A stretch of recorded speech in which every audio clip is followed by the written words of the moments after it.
Bismillahirrahmanirrahim. Assalamualaikum warahmatullahi wabarakatuh.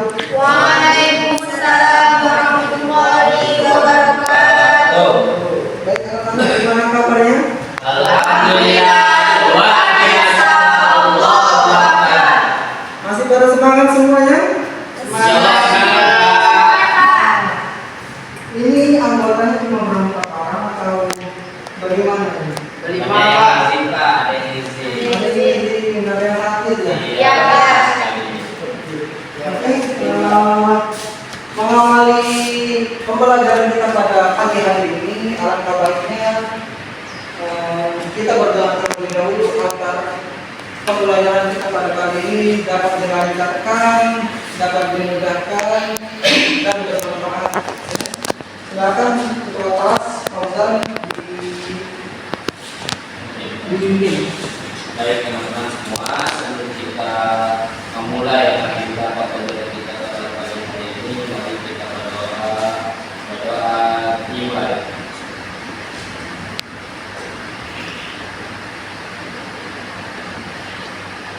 Berdoa selesai. Alhamdulillahirrahmanirrahim. Wa bihi nasta'inu wassalatu wassalamu ala asyrofil anbiya'i wal mursalin wa ala alihi wa ashabihi ajma'in, amma ba'du.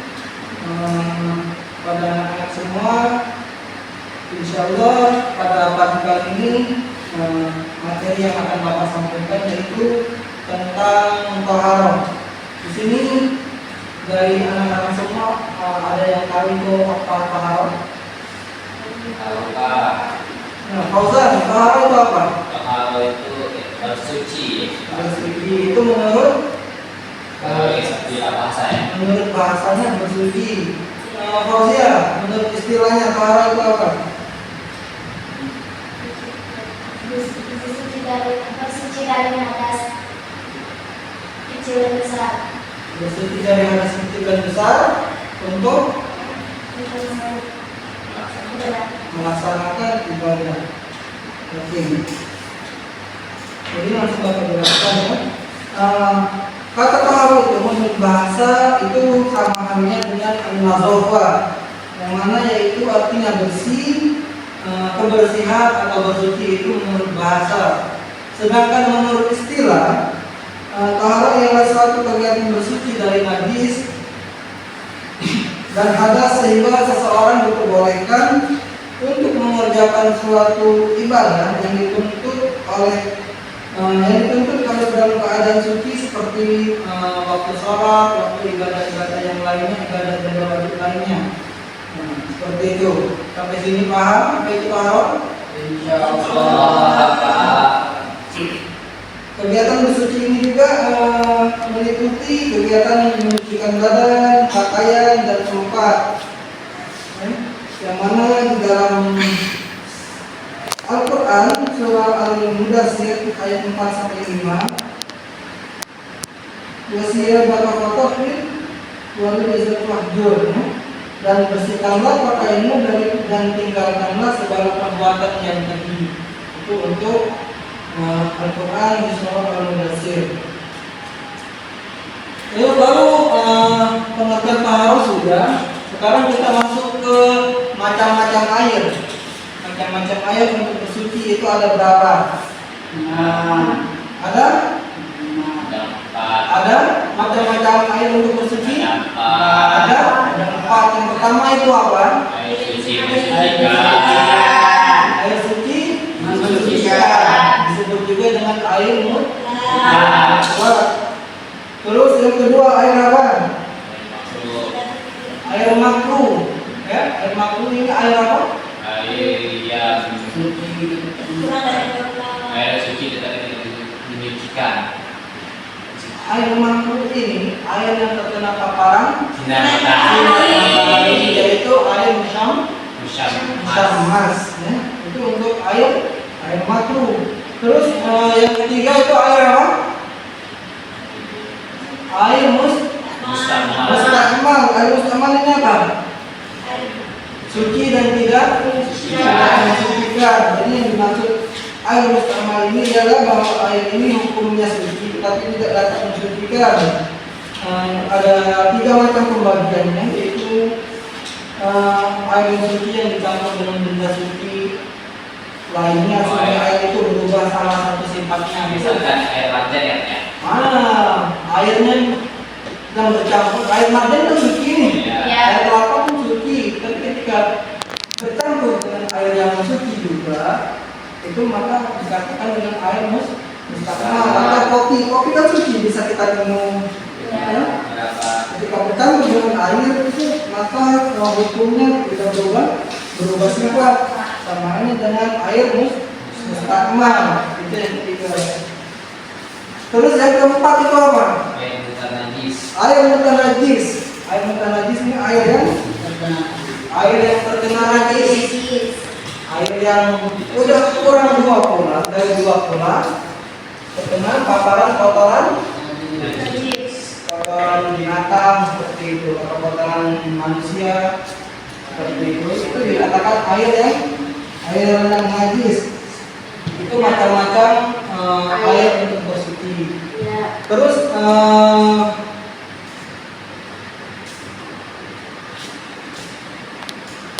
air itu terbagi menjadi berapa? 8. Tadi kan macam-macam air untuk bersuci, ini pembagian airnya ada? Air 8.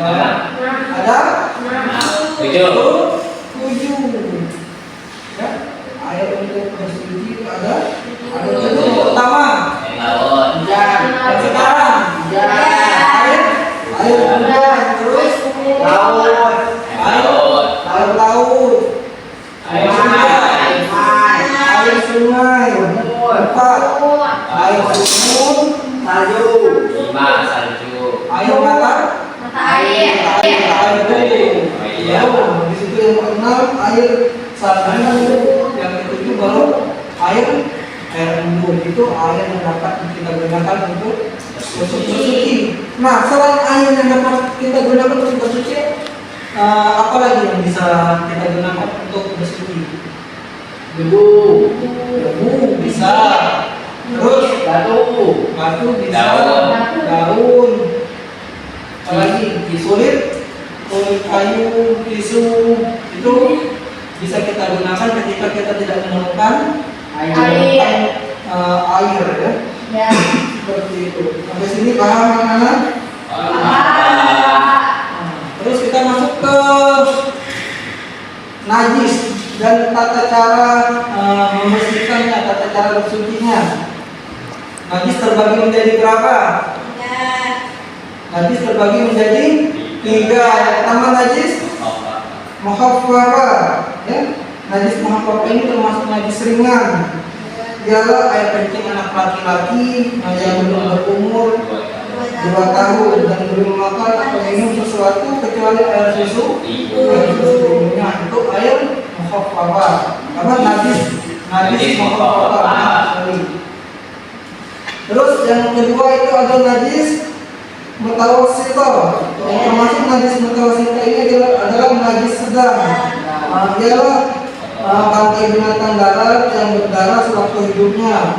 Allah berfirman, "Hurrimat 'alaikumul maitata", diharamkan bagimu memakan bangkai. Ya.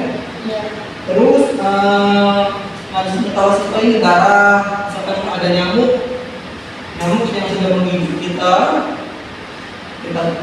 tahu nih ada darahnya, pas kita kebetulan ada wudhu, maka wudhu kita menjadi batal. Kalau kita bertanya Pak, kalau misalkan kotoran, terikat kotoran, kita langsung cicak.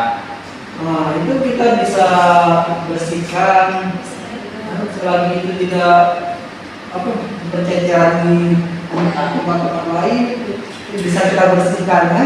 Itu disiram dengan air seperti itu.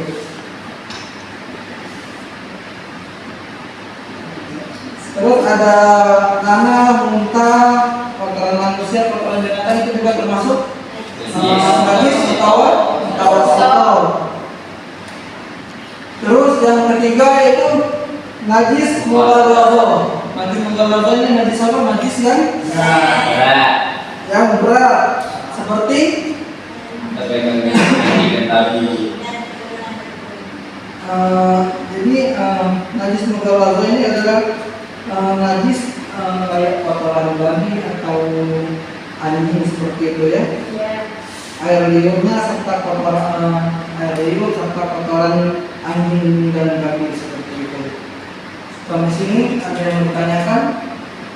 Jadi untuk tata cara membersihkan najis mughallaza tadi, yang najis berat tadi, ialah dengan mencuci najis tersebut sebanyak 7 kali dengan air. Salah satu di antaranya dengan memakai debu yang suci atau yang kita kenal di sini yaitu air tanah kuning.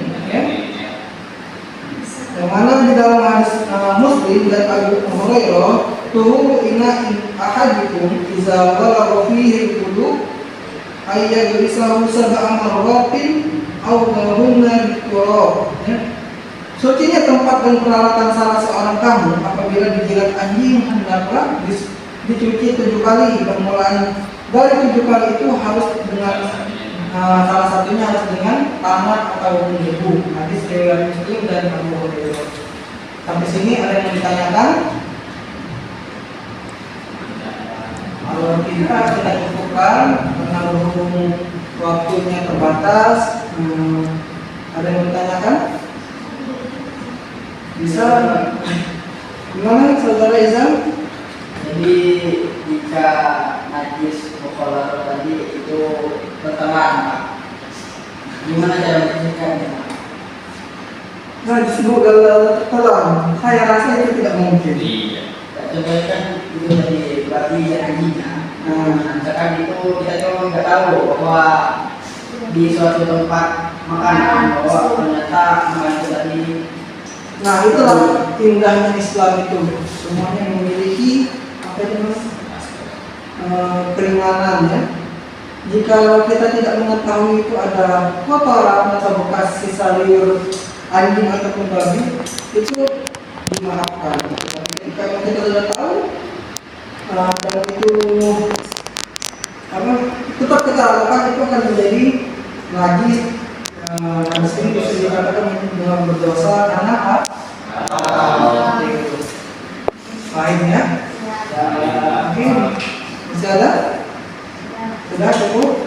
Mungkin hanya ini yang dapat Bapak sampaikan. Kurang lebihnya Bapak mohon maaf apabila ada kata-kata salah atau ini kata salah itu banyak salahnya dari Bapak sendiri. Sebelum kita mengakhiri pembelajaran kita pada pagi kali ini, mari kita membaca kafaratul majelis. Subhanallahumma wa bihamdika asyhadu an la ilaha illa anta astaghfiruka wa atubu ilaik. Wabillahi taufiq wal hidayah. Assalamualaikum warahmatullahi wabarakatuh. Waalaikumsalam warahmatullahi wabarakatuh. Guys.